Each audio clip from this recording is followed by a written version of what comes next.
जम्मू कश्मीर से आर्टिकल 370 हटे आज पूरे 5 साल हो गए हैं। 5 अगस्त 2019 को संसद में आर्टिकल 370 हटने के बाद राज्य का स्पेशल स्टेटस खत्म हो गया था। साथ ही राज्य को 2 केंद्र शासित प्रदेशों जम्मू कश्मीर और लद्दाख में बांट दिया गया था। सरकार ने दावा किया था कि इस कदम से जम्मू कश्मीर में शांति और खुशहाली आएगी। जम्मू कश्मीर के पूर्व उप मुख्यमंत्री और बीजेपी नेता कविंदर गुप्ता ने अनुच्छेद 370 के निरस्त होने के 5 साल पूरे होने पर कहा, मुझे लगता है कि जम्मू कश्मीर में एक नई क्रांति आई है। जिस तरह से 5 साल पहले यहां बंद हुआ करता था, देश विरोधी नारे लगते थे, आज वो चीजें सुधरी है। इसके साथ ही कई नेताओं ने आर्टिकल 370 हटने के 5 साल पूरे होने पर अपनी प्रतिक्रिया दी है।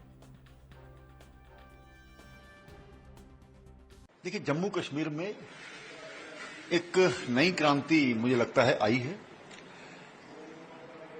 आज से 5 वर्ष पूर्व यहां जिस प्रकार से पत्थरबाजी थी, रोजमर्रा के बंद हुआ करते थे, हुर्रियत जमात जैसे जो संगठन थे पाकिस्तान के झंडे चढ़ाते थे, कोई कैलेंडर जारी करता था, कोई मस्जिदों से ऐलान करता था, देश विरोधी नारे लगते थे। आज वो चीजें कम से कम ठीक हुई है। इस चीज को समझना होगा। जहां तक डेवलपमेंट की बात है, जम्मू कश्मीर में यहां पर अब देखिए medical colleges, central universities, AIIMS, ring roads, express highways, railway का यहां पहुंचना और टूरिज्म का बढ़ना, ये जिस प्रकार से हो रहा है, इंडस्ट्री का जो पैकेज दिया जाना, उसके बाद लोगों की यहां पर इन्वेस्टमेंट करनी, एक नया जम्मू कश्मीर बन रहा है। हमें आशा ही नहीं पूर्ण विश्वास है जिस प्रकार सड़कों के मामले में क्रांति आई है और इसके साथ ही लोग यहां पर इन्वेस्टमेंट करना चाहते हैं, क्योंकि मिलिटेंसी के कारण से लोग यहां पर ना तो कोई आना चाहता था, ना यहां कोई जमीन खरीदना चाहता था। एक जो लोगों में एक बेरोजगारी की सोच थी, वो आज खत्म हुई है। कारपोरेटर सेक्टर आने से, इंडस्ट्री आने से नौजवानों के लिए बड़े अवसर पैदा होंगे, टूरिज्म में बड़े अवसर पैदा होंगे और जो इस बार का बजट है 1 लाख करोड़ से भी ज्यादा, वो अपने आप में एक बड़ा महत्वपूर्ण है कि जम्मू कश्मीर किस प्रकार से आगे बढ़े। धारा 370 ने 70 साल जम्मू कश्मीर की जनता के साथ बहुत नाइंसाफियां और इनजस्टिस किया। 5 अगस्त 2019 को आज ही के दिन माननीय प्रधानमंत्री मोदी जी की सरकार ने, माननीय गृह मंत्री अमित शाह साहब ने देश के संसद में धारा 370 को समाप्त कर दिया था। धारा 370 के समापन के बाद जम्मू कश्मीर के हर व्यक्ति को, हर वर्ग को, हर क्षेत्र को उसका हक मिला है। जम्मू कश्मीर एक भारत श्रेष्ठ भारत के उस संकल्प को परिपूर्ण करता है।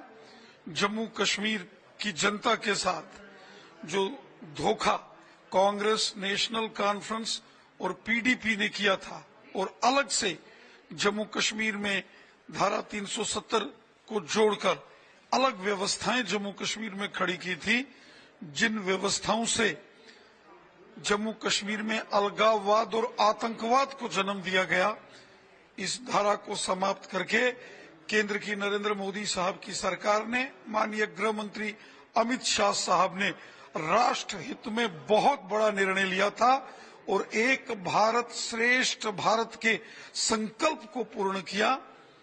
डॉक्टर श्यामा प्रसाद मुखर्जी साहब के संकल्प को पूरा किया और देश के अंदर एक निशान, एक प्रधान और एक विधान को मोदी सरकार ने स्थापित किया। ये बहुत बड़ा निर्णय केंद्र की नरेंद्र मोदी साहब की सरकार का राष्ट्र हित में लिया गया ये निर्णय था, जिसके बाद जम्मू कश्मीर के सभी वर्गों को देश के संविधान द्वारा दिए गए लाभ यहाँ प्राप्त हो रहे हैं। मतलब हम लोगों के एजेंडा में था और इसी के लिए डॉक्टर श्यामा प्रसाद मुखर्जी बलिदान भी हो गए, लेकिन उनके सपनों को पूरा करने का काम हमारे देश के यशस्वी प्रधानमंत्री श्री नरेंद्र मोदी जी ने किया। जब वो प्रधानमंत्री बने तो धारा 370 कश्मीर से हटा। अब वहाँ कोई भी देश का व्यक्ति जमीन खरीद सकता है, मकान बना सकता है, बस सकता है।